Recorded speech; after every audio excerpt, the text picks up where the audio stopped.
వాక్యము చెప్పడం జరిగింది. మరి కొన్ని ఆయా అంటే నేను ఈ దేశ చట్ట విరుద్ధంగా ఇక్కడ ఉన్నాను.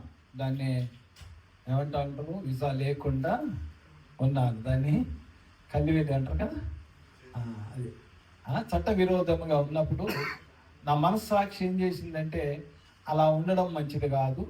వాక్యము చెప్పేవాడివి, ప్రభు బలలో పాలు పొందుతున్న వాడివి, అలా ఉండడం మంచి కాదని నా మనస్సాక్షి అన్నప్పుడు నేనేం చేశానంటే, మరి జైలుకి వెళ్ళడమా ఏంటి ఎట్లా అని ప్రార్థన చేశాను. అంటే ప్రార్థన చేసిన కొద్ది నెలలోగానే దేవుడు ఈ దుబాయ్ గవర్నమెంటు ఒక అద్భుత కార్యం చేసింది. ఏంటిదంటే, వీసా లేని వాళ్ళు మరి ఎవరైతే ఉంటారో మరి కన్వీల్లో ఉన్న వాళ్ళందరూ వెళ్ళిపోవడానికి ఒక అవకాశం ఇస్తున్నాం, మీరు వెళ్ళొచ్చు, జైలుకు పోవడం లేదు. అప్పుడు ఎంబీసీలో మా యొక్క పాస్పోర్ట్, అవుట్ పాస్పోర్ట్ నేను తీసుకొని మరి 97లో వెళ్ళిపోవడం జరిగింది. అప్పుడే నాకు దేవుడు వాగ్దానం ఇచ్చాడు, విస్తారమైన బంగారము, ఇత్తడి, ఇనుము నీకున్న అది పని పూనుకోమని దేవుడు చెప్పినప్పుడు మరి అక్కడ మరి మేము చర్చి ఆరంభం చేశాము. అది ఇప్పటికీ 26 సంవత్సరాలు అవుతుందండి మేము కొనసాగిస్తూ. దానికి కొన్ని బ్రాంచీలు కూడా ఏర్పడ్డాయి. అలా దేవుడు ఆ స్థలాల్లో మమ్మల్ని వాడుకుంటూ వస్తుంది. ఈ విధంగా మరి ఇక్కడ కూడా ఈరోజు ఒక ప్రాముఖ్యమైన సండేగా మనము కూడుకున్నాం. నిజంగా మరి ఇందాక సంతోష్ గారు మంచి మాటలు చెప్పారు. అలా ఒప్పుకోవడం చాలా అరుదు. ఎవరు గాడిద అని ఒప్పుకుంటారా ఎవరన్నా? నిజమే. ఇందాక నేను ఇంకో దగ్గర కూడా వర్తమానం ఇచ్చినప్పుడు నిజమే, మనము ఎవరమై ఉన్నామంటే, మనమని అంటే మళ్ళీ ఏమన్నా అనుకునేరు మీరు.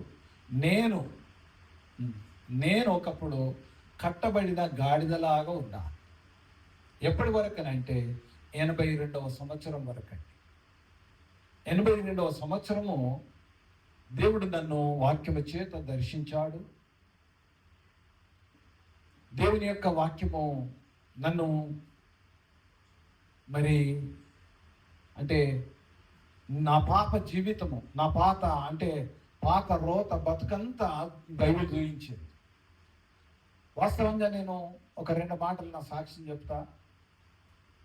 82కు ముందు నేను చాలా భయంకరమైన వ్యక్తిగా ఉన్నా. ఇందాక మన వాళ్ళు జయము జయమనే పాట, దావీదు కుమారుడా జయమనే పాట పాడారు కదా. చిన్నప్పుడు ఎప్పుడో చూసిన పాట గుర్తుకొచ్చింది. అంటే సినిమా కరుణామయుడు సినిమాలో ఇచ్చింది ఏమండి, ఆ పాట గుర్తుకొస్తుంది. ఎప్పుడో అన్నట్టు బాగా ఆలోచన చేస్తూ ఉంటుంది. చాలా కాలానికి మళ్ళీ ఈ పాట ఈ విధంగా వినడం జరిగింది.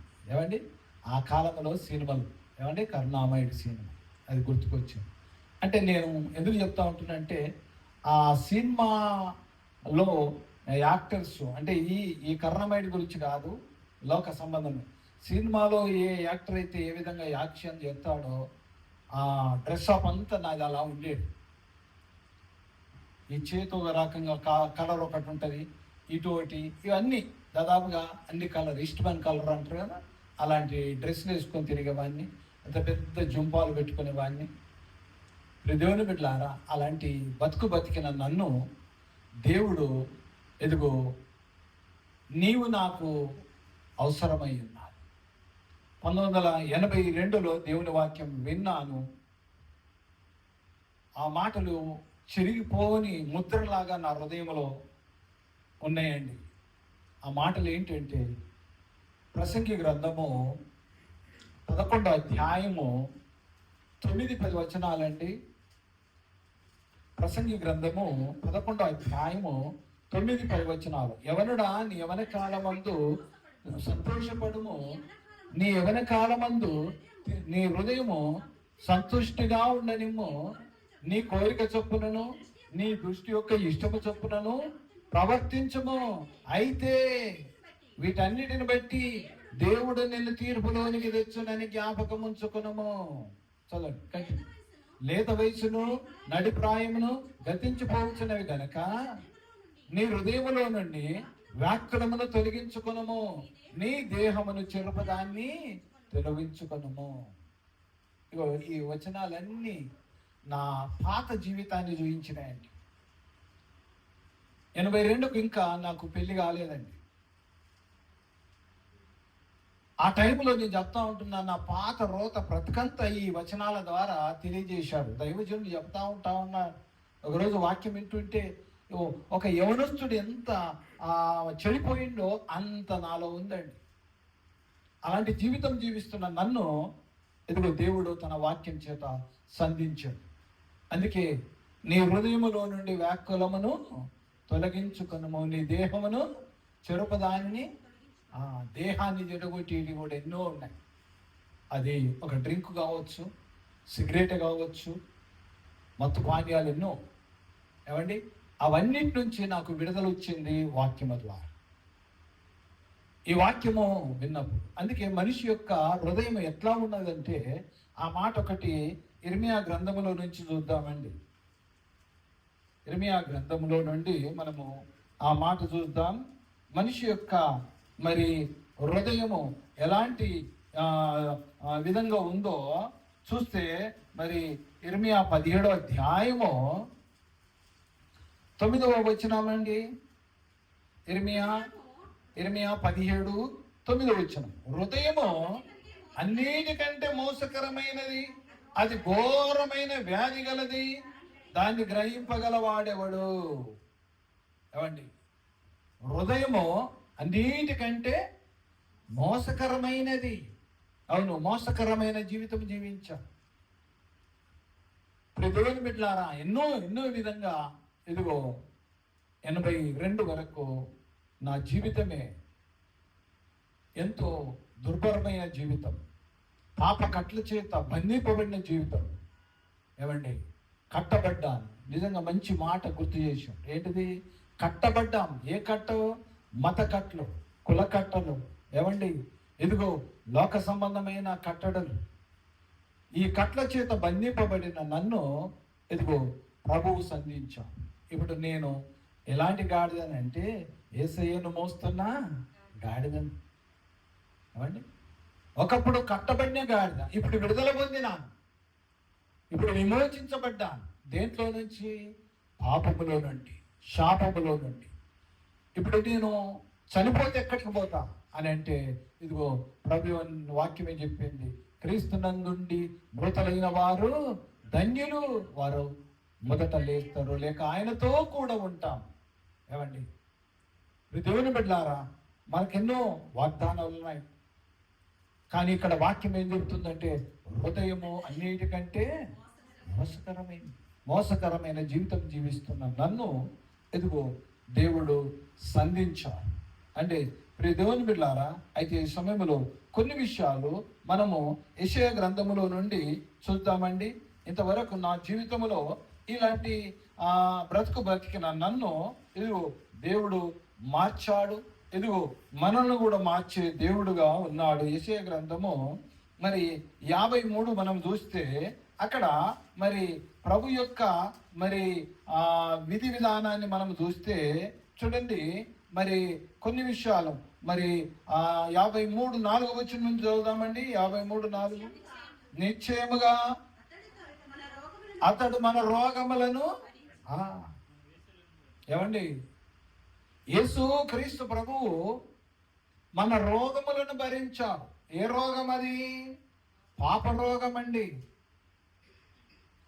హృదయము మోసకరమైన జీవితంలో ఉన్న మనల్ని ఏం చేసిండంటే ఆయన భరించాడు. నిశ్చయముగా ఆయన మన రోగములను భరించాడు. ఏమండి, ఇక చూడండి కింద, మన వ్యసనములను వహించను, అయినను మొత్తబడిన వానిగాను, దేవుని వలన బాధగాను, శ్రమ పొందేవానిగాను మనం అతన్ని ఎంచితిమి.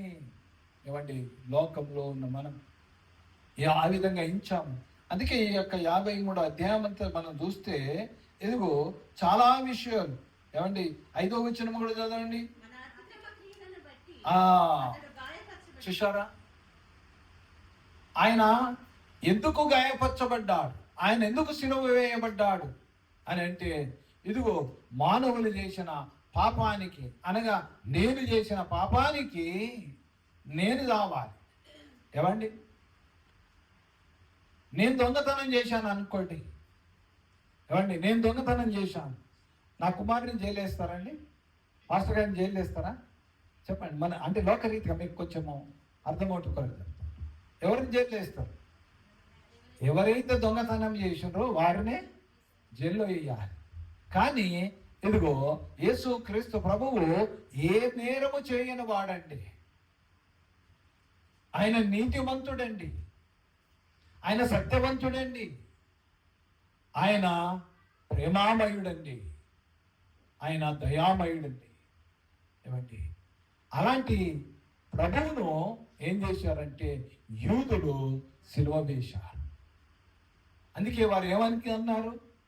ఈయనను సిలువ వేయడి అని కేకలు వేశారు. మనము గుడ్ ఫ్రైడే దినాల్లో ఈ విషయాలు బాగా మాట్లాడతాం. ఏమండి, అయితే ఇప్పుడు ఎందుకు చెప్తా ఉంటుందంటే, ఇదిగో ఆయన మనలను విడిపించడానికి వచ్చాడు. ఆయన ఏమైనాడంటే మన రోగములను, మన వ్యసనములను భరించడానికి వచ్చాడు. మన అతిక్రమముల కొరకు ఆయన గాయపరచబడ్డాడు. గాయాములన్ నా కొరకై పొందేను క్రీస్తు ప్రభు. గాయాములన్ నా కొరకై పొందేను క్రీస్తు ప్రభు. ఎవరికండి? మన కొరకు, నా కొరకు, నీ కొరకు గాయపరచబడ్డాడు. కానీ దానికి ముందుగా ఇదిగో ఆయన మరి ఏ విధంగా ఈ యొక్క మరి యెరూషలేము పట్టణానికి వచ్చాడో అవన్నీ ఇందాక మరి ఆ పాస్టర్ గారు చెప్తూ, సంతోష్ గారు చెప్తూ వచ్చారు. ఏమండి, ప్రియ దేవుని బిడ్డలారా, అయితే ఇక్కడ మన యొక్క శిక్ష, మన దోషము, మన యొక్క అతిక్రమములు ఇవన్నట ఆయన భరించాడని 5వ వచనములో మనం చూస్తూ ఉంటున్నాం. మన దోషములను బట్టి నరగొట్టబడిను, మన సమాధానార్థమైన శిక్ష అతని మీద పడిను. ఏమండి, శిక్ష. అందుకే ఒక విషయాన్ని చెప్పి నేను ముందుకు వెళ్తాను. దేవుని బిడ్డలారా, మరి ఒక తండ్రికి 2 కుమారులు. 2 కుమారులు ఉన్నప్పుడు ఆ యొక్క 2 కుమారులు, ఒక కుమారుడు చాలా మంచిగా చదివి జడ్జి అయ్యాడు. అది హైకోర్టే అనుకోండి, సుప్రీంకోర్టే అనుకోండి, జిల్లా కోర్టే అనుకోండి, ఏమండి, జడ్జిగా ఉన్నారు. ఇంకో 2వ కుమారుడేమో ఇదిగో నాలా బడెగ్గొట్టుడు. ఏమండి, పుస్తకాలు ఇట్లనే ఉంచుదుము బల్ల మీద, కిటికీలోకి వెళ్ళి దూరం వెళ్ళిపోదు, లేదంటే సార్ ఇట్లా అని అడిగిపోదు. పుస్తకాలను మా స్నేహితులకు చెప్తున్న వరే నువ్వు కిటికీలో నుంచి పుస్తకాలన్నీ బయటికి పార్సల్ చేయరా. అలాంటి దొంగగా ఉండింది. ఇదిగో ఇక్కడ జరిగిన విషయం మీకు గుర్తు చేస్తున్నా. ఒక తండ్రికి 2 కుమారులు ఉంటే ఒక కుమారుడేమో మంచిగా చదివి ఇదిగో జడ్జి అయిండు, ఇంకో కుమారుడేమో మంచిగా చదవక ఏమండి దొంగగా మారాడట. ఇప్పుడు దేవుని బిడ్డలారా, ఒక విషయం చెప్పాలా, దొంగ అన్నందుకు ఒక మాట గుర్తుకొస్తుంది. ఫోన్ లేదంటే అది కొద్దిగా అది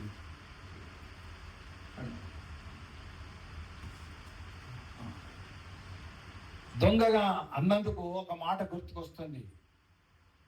82కు ముందున్న సంగతి చెప్తున్నా. అందుకే దాన్ని నేనేమంటానంటే క్రీస్తుకు పూర్వం అంట. 82కు ముందు, క్రీస్తుకు పూర్వము. ఏమండి, 82కు ముందు నేను కూడా ఇప్పుడు దొంగ అన్నందుకు మాట ఏం చెప్తున్నానంటే, జేబు దొంగ అనే సినిమా వచ్చింది, 9 సార్లు చూశానండి. ఒకే టాకీస్లో ఆడుతుంది మా ఊర్లో. ఆ సినిమాను 9 సార్లు చూశాను. ఎందుకు చూశాను అంటే నేను కూడా ఒక దొంగలా మారాలి.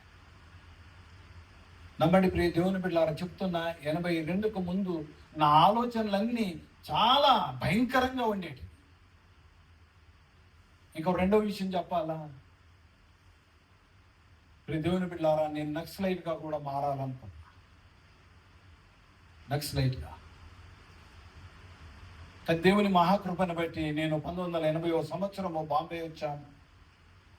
బాంబే రావడం, అక్కడ కొత్త పని చేసి పాస్పోర్ట్ తీసి 1982వ సంవత్సరం నేను బహ్రెయిన్ వెళ్ళానండి. ఎందుకు చెప్పానంటే, ఇదిగో ఒక తండ్రికి 2 కుమారులు ఉంటే ఒక కుమారుడేమో జడ్జిగా మారాడు, ఒక కుమారుడేమో దొంగగా మారాడు. మామూలు దొంగ కాదండి, బ్యాంకులు దోషాడు అనుకోండి. ఏమండి, ఎవరైనా అడ్డం వస్తే పొడవడము, కుని కోరయిండు. దేవుని బిడ్డలారా, అందుకే దేవుని వాక్యం కూడా చెప్తా ఉంటుంది.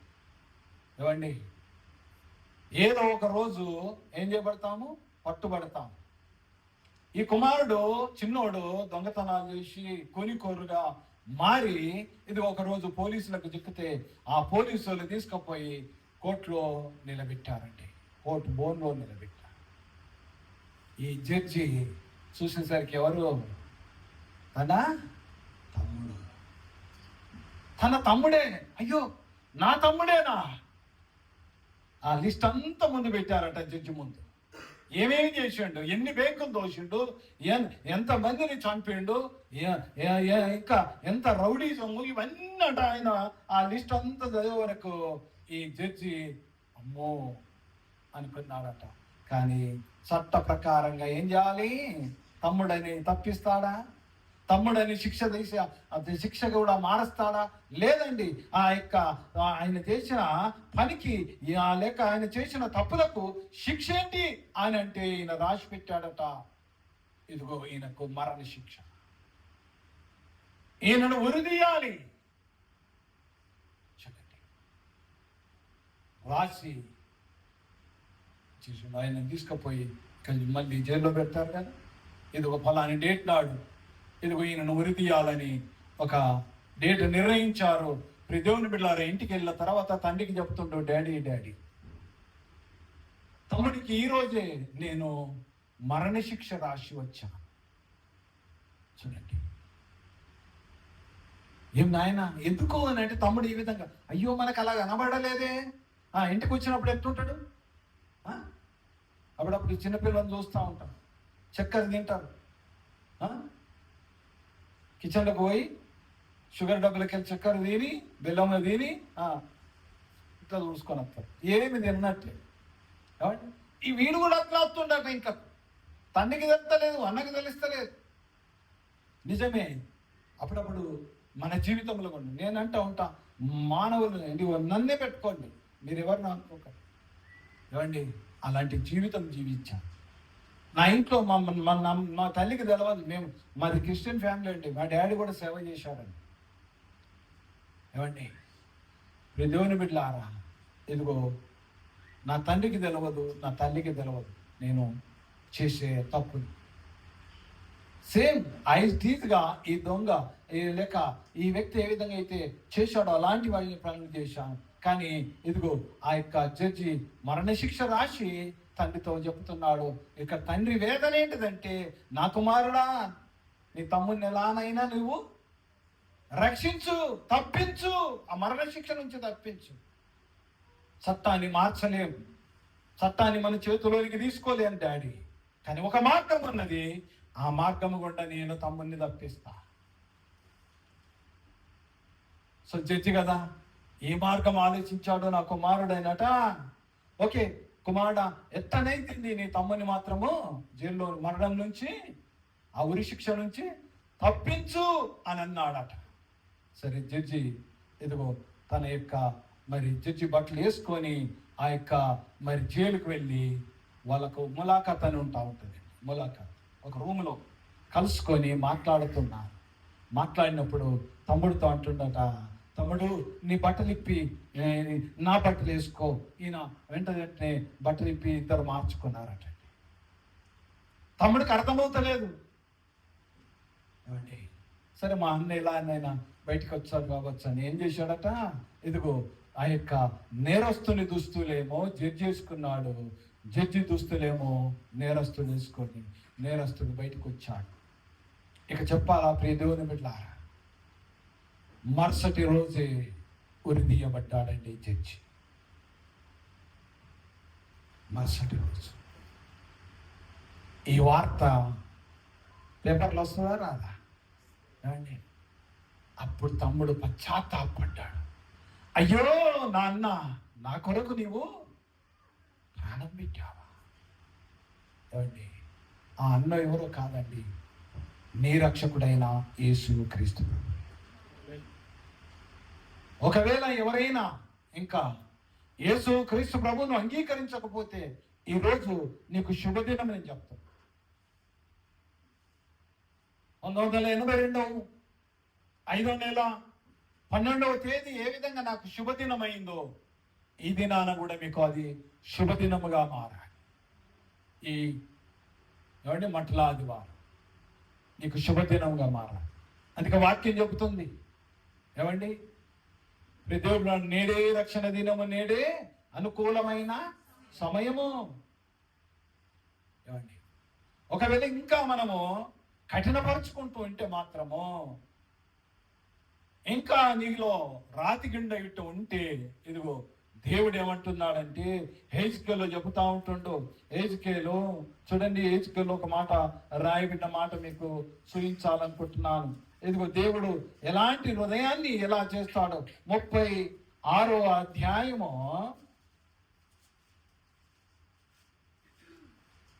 26 నుంచి చదవండి. 36, 26. నూతన హృదయము మీదికి వెళ్ళబడి చదువుతాలి. మరి ఇంకా కొద్దిగా లేదు, మీదికి 25 చదవండి. 25. మీ అపవిత్రత యావత్తు పోవునట్లు నేను మీ మీద శుద్ధ జలము. మీ అపవిత్రత, ఇదిగో మన అపవిత్రత. ఏమండి, రక్షణ పొందిన నీకు దేవుడు మాట్లాడే మాట కూడా ఉండాలి. ఏమండి, వాక్యం అనే శుద్ధ జలం. ఇప్పుడు ఇది వాక్యము మన యుద్ధకు వస్తుంది, మనము వాక్యం దగ్గరకు పోతలేము. అందుకే నీ అపవిత్రత యావత్తు పోగునట్లు నేను మీ మీద శుద్ధ జలము చల్లుదును, మీ విగ్రహములను వలన మీకు కలిగిన అపవిత్రత అంతయు.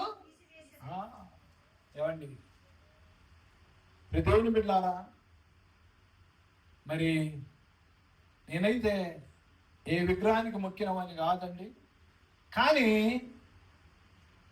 నాకెన్నో విగ్రహాలు ఉన్నాయి. అందులో మన ఆంధ్రప్రదేశ్ ముఖ్యమంత్రిగా ఉన్న ఎన్టీ రామారావు, మీ అందరికీ తెలిసి ఉంటుంది. ఏమండి, ఎన్టీ రామారావు నాకు విగ్రహాలు, ఒక విగ్రహం ఆయన ఫోటో పెట్టుకొని కూడా నేను ఇంకా 82కు ముందు చెప్తున్నా. ఎందుకు ఇవాళ మంచిగా పెట్టారు ఎవరు. సో ఇట్లనే సినిమా యాక్టర్ల ఫోటో పెడదు, మధ్యలో మాత్రము మరియమ్మ యేసుప్రభు బొమ్మ పెడదు మధ్యలో. ఎందుకంటే దేవుడు కదా. ఇవి పక్కన లేడీస్ సినిమా యాక్టర్లు, అటు పక్కన జెంట్స్ సినిమా యాక్టర్. ఏమండి, దేవుని బిడ్డలారా, అలా పెట్టి ఏం చేసేవాడిని అంటే ఇలా అగరబత్తి ముట్టించి క్యాండిల్ ముట్టించేవాడిని. ఇలాంటి ఎందుకు చెప్తా ఉంటున్నంటే, విగ్రహము అంటే మనం ఏమనుకుంటున్నామంటే ఒక అంటే మనుషులు చేసిన వాటిని విగ్రహంగా తీసుకుని ధాన్యం మొక్కుతున్నాం అనుకుంటున్నాం. కానీ అటు కూడా కాకుండా ఇవి కూడా విగ్రహాలే. ఏమండి, దేవుని సన్నిధికి రాకుండా ఉంటున్నామంటే కూడా అది కూడా ఒక విగ్రహమే. డబ్బునే ప్రేమిస్తున్నారు అనుకోండి, అది కూడా ఒక విగ్రహమే. ఉద్యోగాన్నే ప్రేమిస్తున్నాం అనుకోండి, అది కూడా ఒక విగ్రహమే అండి. చాలా మంది ఏం చేస్తూ ఉంటారంటే వాటిని ప్రేమించి దేవుని ప్రేమించారు, దేవుని సన్నిధి ప్రేమించారు, ఆరాధనకు రారండి. ఏమండి, అయితే ఇక్కడ ఒక మంచి మాట ఉన్నది. ఇదిగో మీ యొక్క మీ విగ్రహం వలన మీకు కలిగిన అపవిత్రత అంతయు తీసివేసేదను. ఇక కింద మాట చూస్తుంటే, నూతన హృదయం మీకు ఇచ్చేదను, నూతన స్వభావం మీకు కలగజేసేను, రాతి గుండె మీలో నుండి తీసివేసి మీకు. చూశారా, రాతి గుండె. ఏమండి దేవుని బిడ్డలారా, చెప్పాను కదా, 1982 వరకు నాది రాతి గుండె. ఏమండి మా అక్క బావ మీదకే ఎంత పెద్ద రాడు పట్టుకొని పరిగెత్తానండి, కొడదామని దాక్కున్నారు. ఎందుకంటే నేను ఇంటికలు బాగా పెంచుకునేవాడిని. రాత్రి 2వ షో చూసి వచ్చి పడుకున్నాను. పడుకుంటే మా అక్క కత్తెర పట్టుకుంది, మా బావనేమో లాంతర పట్టుకున్నాడు. నేను పండుకున్నట్టే నరం చేస్తున్నా. వాళ్ళిద్దరు వచ్చి ఏం చేశారంటే నా ఇంటికలు కడి చేయడం మొదలుపెట్టి, ఈ పక్క కడి చేసాను, ఇటు తిరిగాను, మళ్ళీ కడి చేశాను. కానీ తెల్లవారి నేను చూసుకునేసరికి కట్ చేయబడ్డది. నేను అన్నాను, కోపం చేసిన, ఇద్దరు పరిగెత్తారండి మా అక్క బావ ఇంట్లో నుంచి. ఎందుకు చెప్తా ఉంటున్నాను, అలాంటి రాతి గుండె ఉండేది. కానీ దేవుడు ఏం చేసిండంటే దాన్ని మాంసపు గుండెగా మారుస్తాడు. మాంసపు. అందుకే ఇప్పుడు మేము ఎన్నో చోట్ల ఒక సువార్తకు వెళ్తా ఉంటే ఎంతోమంది హరణ చేస్తూ ఉంటారు, ఎంతోమంది ఇదిగో దూషించడానికి కూడా సిద్ధంగా ఉంటాం. ఏమండి వేములవాడ ఒక విగ్రహాలున్న టౌన్లో కూడా మేము, ఏమండి ఒకవేళ ఎవరైనా చూసి ఉండవచ్చు, వేములవాడ మరి తిరుపతి తర్వాత, ఇటు ఆంధ్రలో తిరుపతి తర్వాత తెలంగాణలో వేములవాడ ఒక పుణ్యక్షేత్రం అని హిందువులకు ఆ దినాల్లో ఇప్పటికీ కూడా అది ఇంకా ఇప్పుడు బాగా దాన్ని మళ్ళా సుందరీకరిస్తుంటారు, మళ్ళీ అలంకరిస్తుంటారు దాన్ని. ఏమండి అలాంటి టౌన్లో కూడా మేము ఏం చేశామంటే ఇదిగో సువార్త చేసిన వాళ్ళమండి. ఎందుకు చెప్తా ఉంటున్నాయంటే అదే టౌన్లో ఇదిగో ఇలాంటి యవనస్తులందరూ 25 మంది వచ్చారండి మా ఇంటికి కొట్టడానికి. కానీ దేవుడి కృపను బట్టి చెప్తున్నా, ఎవరు కూడా మమ్మల్ని ఇలా అంటే కనీసం ఒక రాయి బట్టి అన్న కొట్టలేదు. ఎందుకు కొట్టలేదని అంటే ఇదిగో అందులో నాకు తెలిసిన వాళ్ళు కొందరు. కానీ దేవుని కృపను బట్టి చెప్తున్నా, ఇదిగో ఆయన కృప ద్వారా ఆ ప్రాంతంలో కూడా మేము దేవుని పని జరిగిస్తూ ఉంటాం. సువార్త సేవ జరుగుతుంది. అయితే ప్రియ దేవుని బిడ్డలారా, ఇదిగో ఇక్కడ తెలియజేసే మాట ఏంటంటే ఆయన రాతి గుండెని తీసివేసి ఏం చేస్తా అంటుండు, మాంసపు గుండెని ఇస్తాడు. ఒకవేళ నువ్వు మాంసపు గుండెను పొందుకున్నావా, మారు మనసు పొందుకున్నావా, అయితే ఇప్పుడు ఏం చేయాలంటే ఆయన కోరినట్టు జీవించాలట, ఆయన కోరినట్టు. అందుకే ఇందాక కూడా ఒక వచనాన్ని నేను మన ప్రియులకు గుర్తు చేసి వచ్చాను. ప్రియ దేవుని బిడ్డలారా, ఏంటంటే ఆ వచనము చూడండి, కీర్తన గ్రంథము 45:11 వచనము చూడండి. కీర్తన గ్రంథము 45:11. ఈ రాజు ఏమండి, ఈ రాజు నీ ప్రభువు, అతడు నీ సౌందర్యమును కోరుచున్నాడు, అతనికి నమస్కరించాలి. ఏమండి ఏ రాజు? ఇందాక పాట పాడండి, రాజుల రాజు యేసు.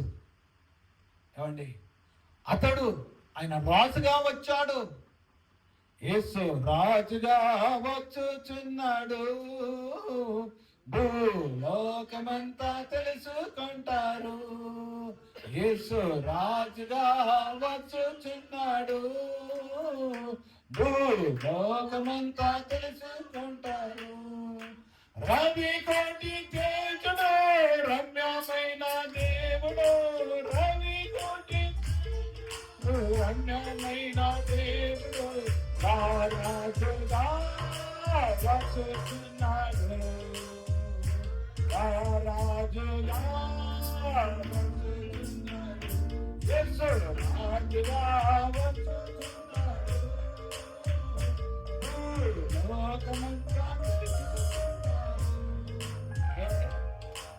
ఆయన ఎలా వస్తున్నాడంటే రాజుగా ఆయన ఆల్రెడీ వచ్చాడండి.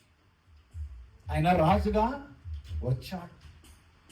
కానీ ఇదిగో సకల ప్రజల యొక్క పాపమంతా ఆయన మీద మోపబడ్డప్పుడు ఆయన సొగసు లేని వాడుగా చేయబడ్డాడు. ఆయన గాయపరచబడ్డాడు. ఏమండి, ఆయన ఈ లోకానికి వచ్చినప్పుడు పిలాతు అంటా ఉంటాడు కదా, మరి వీళ్ళందరూ నువ్వు రాజు అని అంటుండు, మరి నువ్వు రాజువేనా అంటే ఏమన్నాడు, నువ్వు అన్నంటే నా రాజ్యము ఈ అసంబంధమైంది కాదు. ఎదుగో ఆత్మ సంబంధమైనది రాజు, ఆయన రాజ్యం.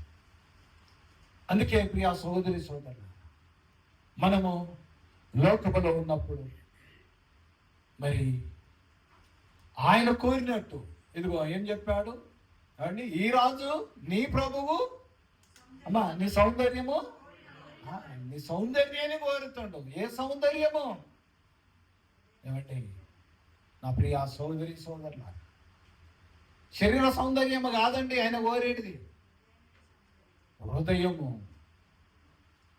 హృదయము ఎలా ఉండాలంటే ఇదిగో ప్రేమ. నీ హృదయంలో ఏముండాలి? ప్రేమ, సంతోషము, సమాధానము, దీర్ఘశాంతము అనే సౌందర్యం అంట మనకు ఉండాలట. ఏమండి, ఇప్పుడు దేవుని బిడ్డలారా, మనము ఆయన కోరినట్టు ఉండాలట.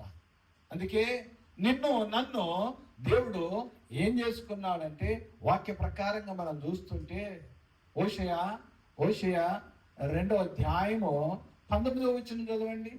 2వ అధ్యాయము 19వ వచనము హోషేయ. ఇక్కడ ఏం చెప్తుంటే చూడండి, నీవు నిశ్చయముగా నాకుండునట్లు నేను నీతిని బట్టి తీర్పు తీర్చడం వలనను దయాదాక్ష్యంలో చూపడం వలనను ఏం చేసుకున్నాడు? ప్రదానం చేసుకున్నాడు. ఇప్పుడు మనల్ని యేసు క్రీస్తు యొక్క రక్తము చేత ఆయన నిన్ను ప్రదానము చేసుకున్నాడు. ఎందుకు? నిత్యము ఆయనకు ఉండడానికి కొరకు, నిత్యము ఆ పరలోకములోనంట మనం ఉండడానికి కొరకంట ఆ యొక్క ప్రభువు మనల్ని ప్రదానం చేసుకున్నాడండి. ఏమండి, అమ్మాయికి పెళ్లి చూపులు జరిగిన తర్వాత అబ్బాయి చూసుకోవడం జరిగిన తర్వాత ఇక రెండోదిగా జరిగేదే ప్రధానము. ఆ ప్రధానము తర్వాతనే కదా వివాహము. ఏమండి, ప్రధానము.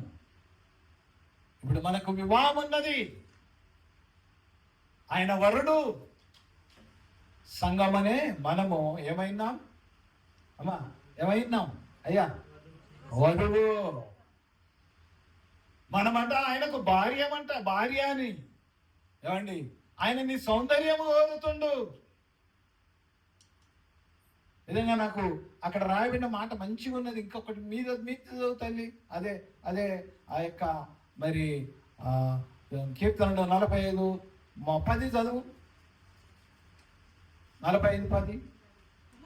కుమారి ఆలకించు, ఓ సహోదరి సహోదరుడా, ప్రియ సంగమా ఏమంటుండు? ఆలకించు, ఆలోచించి చెవియొగ్గు. నీ స్వజనమును నీ తండ్రి ఇంటిని మనం ఎట్ట మరుతామండి. అప్పుడప్పుడు పెళ్ళిళ్ళని చెప్తా ఉంటాం ఈ మాటలు. ఇప్పుడు మనకెందుకు చెప్తుండేనంటే మనం ఈ లోకాన్ని మరవాలండి. అందుకే ఈ లోక స్నేహము దేవునికి వైరము. ఈ లోక స్నేహము చేస్తే దేవుడు నన్ను విడిచిపెడతాడు. గుర్తుంచుకోండి ప్రియ సహోదరి సోదరులా.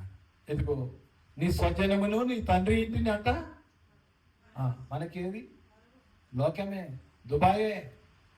ఏమండి, ఈ దుబాయ్ అట అంటున్నారు జనాలు. ఏమంటున్నారు అంటే ఇదో మరొక పరలోకం అంటున్నారు. ఓర్ నాయనో, ఇది కాదయ్యా. దుబాయ్, యుఏఈ, అమెరికా, లండన్, ఇవి కాదు పరలోకం. మన పరలోకము లేక మన పౌరస్థితి ఎక్కడుంది? పరలోకములో దేవుని దగ్గర. ఏమండి, దేవుని యందు విశ్వాసం ఉంచితే మనం ఎక్కడ ఉంటామంటే యేసు క్రీస్తు యొక్క పక్కనే, ఆయన సింహాసనం మీదట ఆయన పక్కన కూర్చుండబెడతాడట, ఆయన కోరినట్టు. అందుకే రాజు నీ ప్రభువు, ఆయన నీ సౌందర్యమును కోరినవాడు. ఏమండి, ఆయన కోరినట్టు ఉండాలట సంఘం. ఏమండి, సంఘంగా మనము కూడుకుంటున్నప్పుడు ఇదిగో వాక్యము ఏం బోధిస్తుంది అది వినాలి, విని ఆ ప్రకారంగా మనము చేయాలి. అందుకే దేవుడు లేక యేసు క్రీస్తు ప్రభు ఈ లోకంలో ఉన్నప్పుడు ఆయన చెప్పిన అనేకమైన మాటలు ఉన్నాయి. శిష్యులతో చెప్పిండు, నేను మీకు చేసినట్లు ఇతరులకు చేయడి. ఏమండి, దేవుని బిడ్డలారా, అందుకే ఎన్నో విషయాలు మనం చూడవచ్చు. దేవుని బిడ్డలారా, మరి సమయం ఎంత? ఓకే. దేవుని బిడ్డలారా, మరి ఆయన చెప్పిన మాటలు ఏంటంటే ఇదిగో నేను మీకు చూపించిన మార్గంలో మీరు. మొదటి పేతురు 2:21 చదవండి. మొదటి పేతురు 2:21.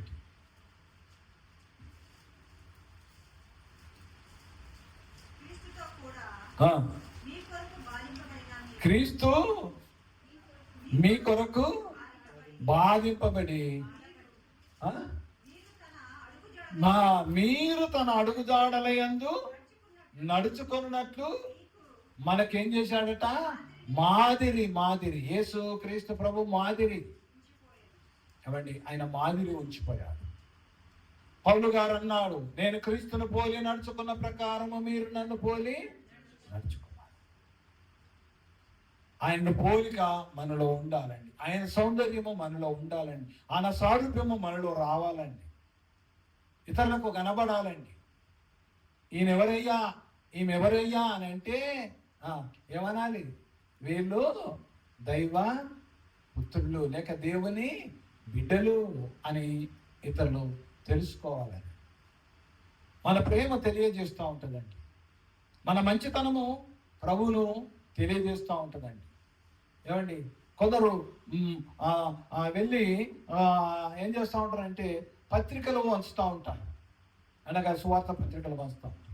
కొందరు కూర్చుండబెట్టి యేసుక్రీస్తు ప్రభువుని గురించి రక్షణ సువార్తను అందిస్తాం. ఇంకా కొందరు ఎట్లా ఉంటారంటే ఇదిగో ప్రియ దేవుని బిడ్డలారా, ఇదిగో అన్న వస్త్రములనిచ్చి ప్రేమ చూపించిన వారు కూడా ఉంటారు. ఆపదల్లో ఉన్న ఆదుకుని వారికి ఇదిగో ప్రభువును పరిచయం చేసిన వారు కూడా ఉన్నారండి. నా జీవితంలో నేను ఎంతోమందిని ఎరుగుదునండి, అవి చెప్పాలంటే సమయం లేదు. అయినా ప్రియ దేవుని బిడ్డలారా, ఆయన మనకేమిచ్చిండు?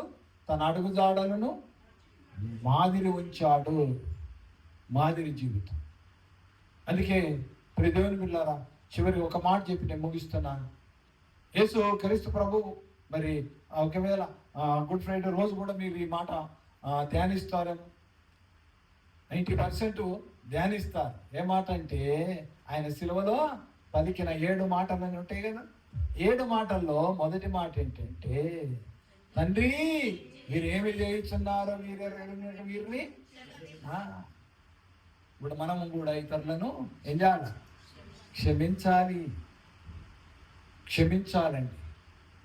ఏమండి, దేవుని బిడ్డలారా, ఎన్నో విషయాలు చెప్పుకోవచ్చు, కానీ మరి మీకు హాల్ ప్రాబ్లం ఉన్నది, టైమింగ్ ఉన్నది, దాన్ని బట్టి నేను ఎక్కువ చెప్పలేకపోతున్నా.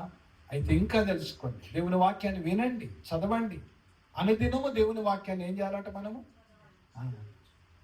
ఉదయమునే లేచి నీ స్వరము వినుట నాకు ఎంతో మధురమో. ఉదయమునే లేచి నీ స్వరము వినుట నాకు ఎంతో మధురమో. దినమంతటి కొరకు నన్ను సిద్ధపరచు దినమంతటి కొరకు నన్ను సిద్ధపరచు, రక్షించు ఆపదల నుండి, రక్షించు ఆపదల నుండి.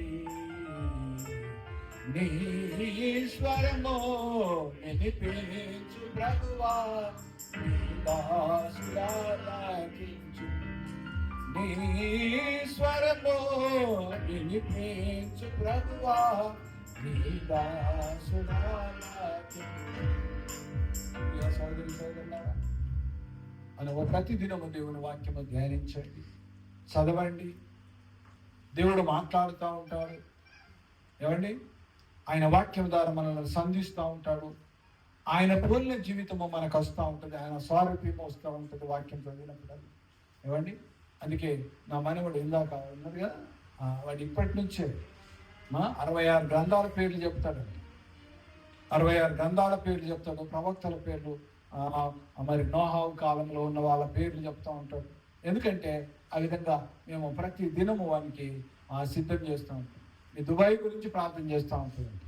అన్ని సంఘాలను పేరెత్తాడు, కానీ దుబాయ్, అమెరికా, ఇజ్రాయిల్ దేశం చేతులాడుతుంది. ఏమండి, ఇజ్రాయిల్ మేము చెప్పలేదండి, జస్ట్ అట్లా టాక్. ఈ బాబు ఎక్కడున్నాడు అంటే, అంకుల్ నేను ఇజ్రాయెల్ దేశంలో ఉన్న ఫోన్లో మాట్లాడనుకో క్యాచ్ చేస్తూ ఉంటుండు. ఇజ్రాయెల్ దేశంలో మొన్న ఆ మధ్యలో మాకు తెలిసిన వాళ్ళు హైదరాబాద్ వాళ్ళు కెనడాలో ఉంటారు, వాళ్ళు వచ్చారు ఇండియాకు. వస్తే వాళ్ళను కూడా ఇలా చూస్తుంటే ఇలా నేను తీసుకొచ్చాను గిటార్. ఏమండి, ఎందుకు చెప్తా ఉంటున్నా, వాళ్ళ కొరకు ప్రార్థన చేస్తుండే. మనం కూడా మన పిల్లలు ఆ విధంగా మనం మొదలు సిద్ధం కావాలి. ఇది మా మెయిన్. ఏమండి, మనం సిద్ధం కావాలి. అందుకే నేను గర్వం కొరకు చెప్పడం లేదు, కానీ ఘనత కొరకు చెప్తున్నానండి. మా తండ్రి గారు కూడా ప్రభు సేవలో ఉన్నారు. ఏమండి, ఆయన ప్రభు నందు నిద్రించాడు. నేను ఇప్పుడు ప్రభు సేవలో 97 నుంచి సంపూర్తి సేవ చేస్తూ ఉంటున్నాను. అలాగే ఇదిగో నా కుమారుడు ఇక్కడ సంఘం నడిపిస్తుండని, నా కుమారుడు దుబాయ్కి వచ్చిన తర్వాత వాక్యం చెప్తున్నాడని నేను అనేకల ద్వారా విన్నానండి. నేను కూడా ఇక్కడ కొద్ది రోజులు సావాసం చేశాను కాబట్టి కొందరు చెప్పారు పాత అన్న నీ కుమారుడు నీలాగిన వాక్యం చెప్పడం నేను సంతోషించాను. ఇప్పుడు నేను చెప్పే మాట ఏంటంటే, మా కుటుంబంలో 4వ తరము సేవకులుగా ఉంది. నా మనమడు కూడా ఇప్పుడే అందరు మా సంఘంలో అందరూ వాళ్ళు ఏమని పిలుస్తారంటే 4వ తరం సేవకుడు, మా చిన్న సేవకుడు అని అంటారు. ఏమండి, ఇప్పుడు దేవుని బిడ్డలారా, ఇదిగో మనము సిద్ధం కావాలి. మన పిల్లలను కూడా ఏం చేయాలి, మనము సిద్ధం చేయాలండి. లోకం ఏమైపోతుందో తెలియదు. మొన్నటి వరకు చూస్తుంటే మన దుబాయ్ అంత అలజడి. ఏమండి, అయితే దేవుడు తన కృప చేత మనలందరినీ కరుణించి కాపాడాడు.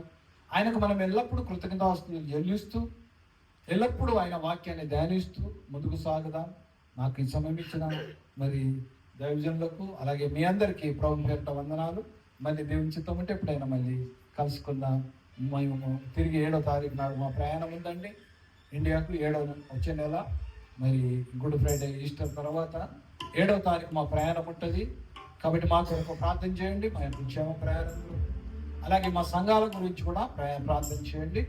దేవుని యొక్క కృప ద్వారా మేము ఒక మందిరం ఇప్పుడు కన్స్ట్రక్షన్లో ఉన్నది, మరి దాన్ని స్లాబ్ కూడా వేయవలసి ఉన్నది. ప్రార్థన చేయండి. ఇప్పుడు పిల్లర్స్ అయినాయి, గోడలు కూడా అయినాయి, స్లాబ్ వేసేది ఉంది.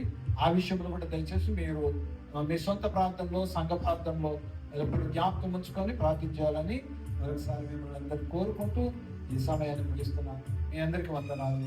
Thank you.